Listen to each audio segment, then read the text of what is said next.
the reasons that they're doing that is because we have an appeals process, as you're well aware of, in the state of Nebraska.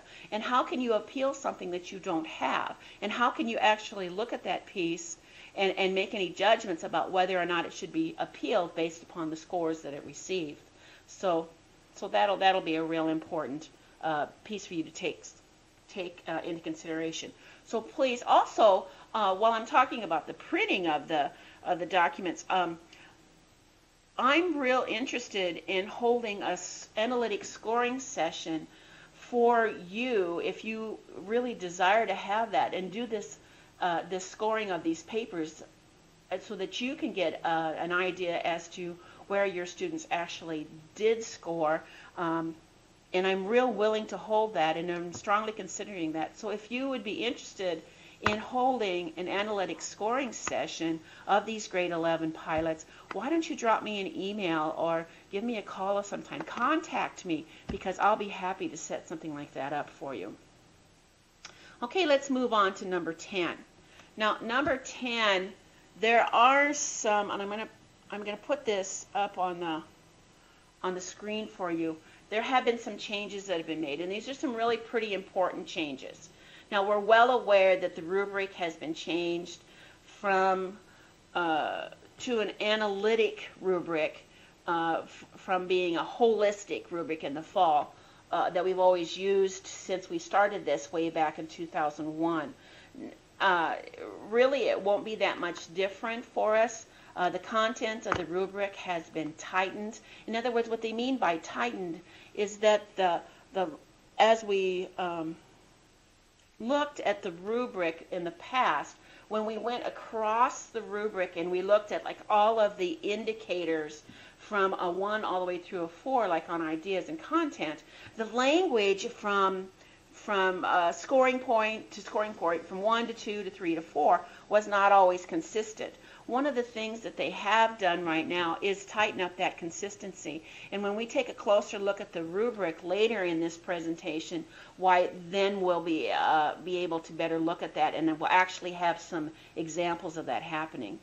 The previous criteria that we've had all remain to be the same.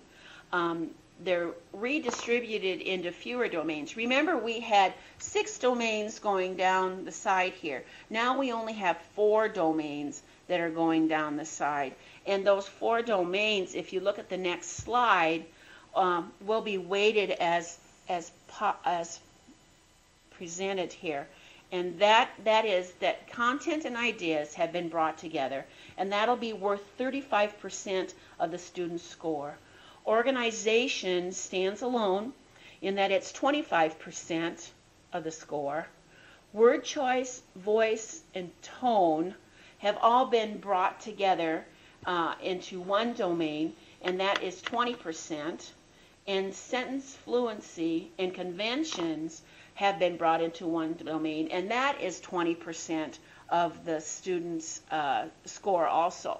Now, let's talk just a little bit about these weightings as they go on like this. If you have a copy of the rubric with you, because the next slide says that the rubric's available, and I really would encourage you, because as I talk about this weighting, I would encourage you to share the rubric with your students so that they understand how the rubric actually, what it looks like, how it functions, and how the language of the rubric actually flows across a little bit better. So make sure you make copies and actually talk to your students about that.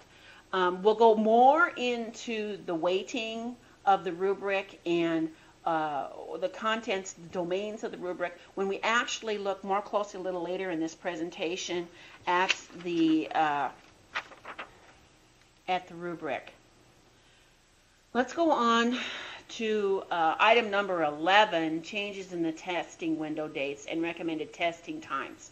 Let's really talk about what's happening in that particular area. The testing window is actually 1 week later than what the writing is for 4th and 8th grade.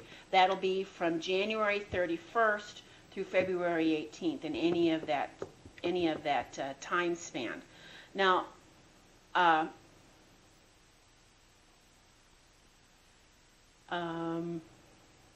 you can see the reasons for that at the bottom. I was kind of quickly looking through those, and they're very well explained there as to why that happens 1 week later. If we